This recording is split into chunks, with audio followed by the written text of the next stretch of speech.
Salam sejahtera bagi kita semua, sahabat GKI. Kembali hari ini dalam program Sapaan Gembala GKI dengan saya, Pendeta Adi Cahyono dari GKI Delima Jakarta.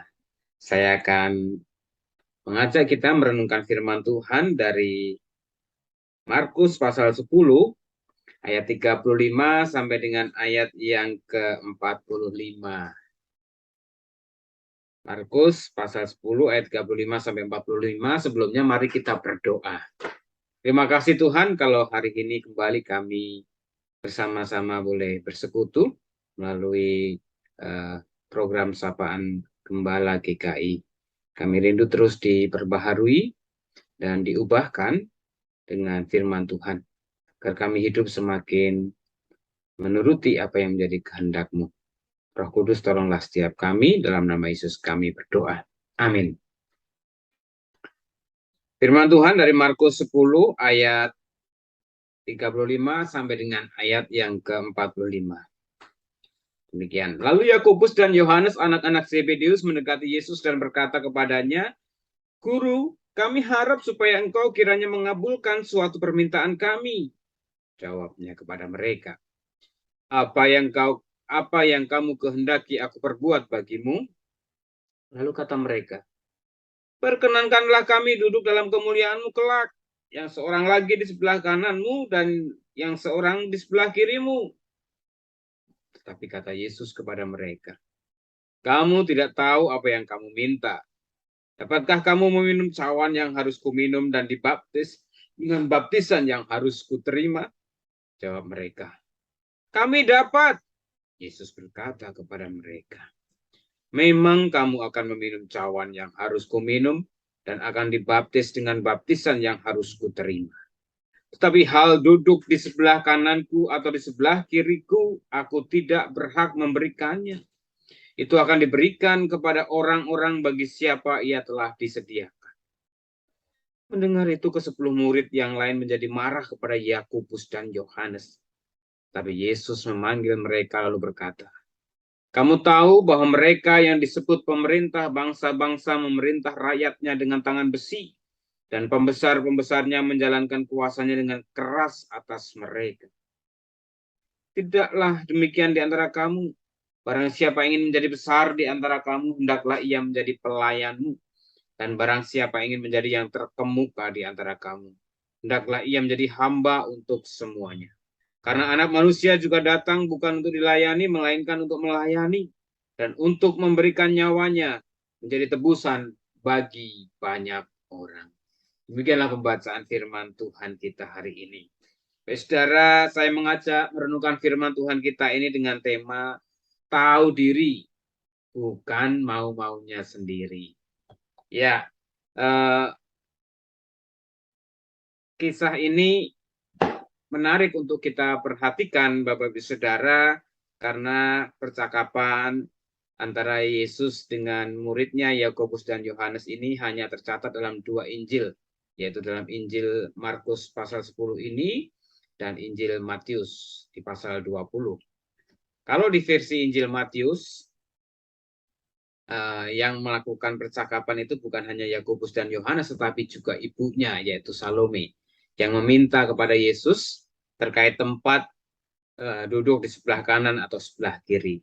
Baik, saudara, ketika merenungkan firman Tuhan ini, saya teringat dengan kisah kelinci peliharaan keluarga kami. Anak saya, Arya dan Alia, mempunyai peliharaan kelinci yang diberikan oleh salah satu tenggal pastori, dan mereka sepakat kelinci ini diberi nama Oreo. Kenapa diberi nama Oreo? Karena kelincinya, anak kelinci ini waktu itu lucu, imut-imut, gemesin begitu ya. Dan yang paling bikin gemesin Bapak Ibu adalah ketika anak-anak sedang sekolah dan kelinci ini hanya di dalam kandang besi gitu ya, yang kecil. Ternyata dia suka keluar sendiri dari kandangnya. Dan yang membuat agak sedikit gemesin lagi adalah ketika keluar kandangnya, dia juga bermain ke rumah-rumah tetangga. Sering tetangga yang kedatangan tamu tidak diharapkan itu memberitahu di grup, kompleks bahwa ada kelinci nih, punya siapa, nggak pulang-pulang. Kenapa mereka berteriak, Bapak Ibu? Karena kelinci ini sering pipis, bahkan pup di tempat mereka berada. Ini yang seringkali membuat tetangga-tetangga kami jengkel. Ya, saudara, kelinci ini memang semau-maunya sendiri. Kemana dia mau pergi, dia mau cari tempat yang dia senangi. Kalau sudah lapar, dia akan pulang. Dan suatu ketika si kelinci ini pergi ke tetangga yang cukup jauh dan akhirnya ternyata tak pulang-pulang. Setelah dicari-cari ternyata kelinci itu diamankan oleh salah satu tetangga yang akhirnya mengklaim bahwa kelinci ini adalah punya mereka. Anak-anak menjadi frustasi, sedih, akhirnya ya sudahlah, kelinci itu katanya punya mereka.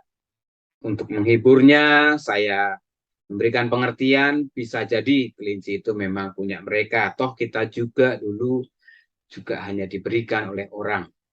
Dan untuk memberikan kelegaan, saya meminta agar anak-anak memberikan makanan yang sudah kita beli kepada orang yang memelihara kelinci itu. Bapak kasih dalam Tuhan Yesus Kristus, percakapan Yesus dengan Yohanes dan Yakobus rasanya juga membuat marah murid-murid yang lain. Kenapa? Karena jelas sekali betapa Yakobus dan Yohanes ingin mendapatkan tempat yang terbaik. Semau-maunya, seenak-enaknya gitu ya. Padahal murid-murid yang lain kan juga pengen begitu ya. Mendapatkan tempat di sebelah kanan atau di sebelah kiri dari Tuhan Yesus. Saudara, situasi ketegangan ini dilihat oleh Yesus menjadi kesempatan untuk menjelaskan. Yang pertama yang perlu kita perhatikan bahwa hal memberi tempat di sebelah kanan atau sebelah kiri itu adalah kewenangan dari Allah Bapa sendiri. Itu adalah otoritas dari Allah Bapa sendiri. Yang kedua, saudara, yang perlu kita perhatikan, ternyata orang-orang yang mendapatkan keistimewaan tempat itu mereka harus siap meminum cawan yang harus diminum dan dijalani oleh Yesus. Cawan menggambarkan penderitaan yang harus dijalani. Dalam percakapan tadi, Yakobus dan Yohanes begitu optimis, begitu yakin bahwa mereka siap, mereka bisa menjalani itu demi untuk mendapatkan tempat yang istimewa tadi. Dan kalau kita perhatikan, Yesus juga memberikan jawaban yang pada akhirnya ini menjadi sebuah nubuatan. Bahwa kamu memang dapat meminum cawan yang harus kuminum dan dibaptis dengan baptisan yang harus kuterima. Saudara, dalam Kisah Para Rasul dijelaskan Yakobus akhirnya juga mati dengan cara dipancung dalam tugasnya memberitakan Injil.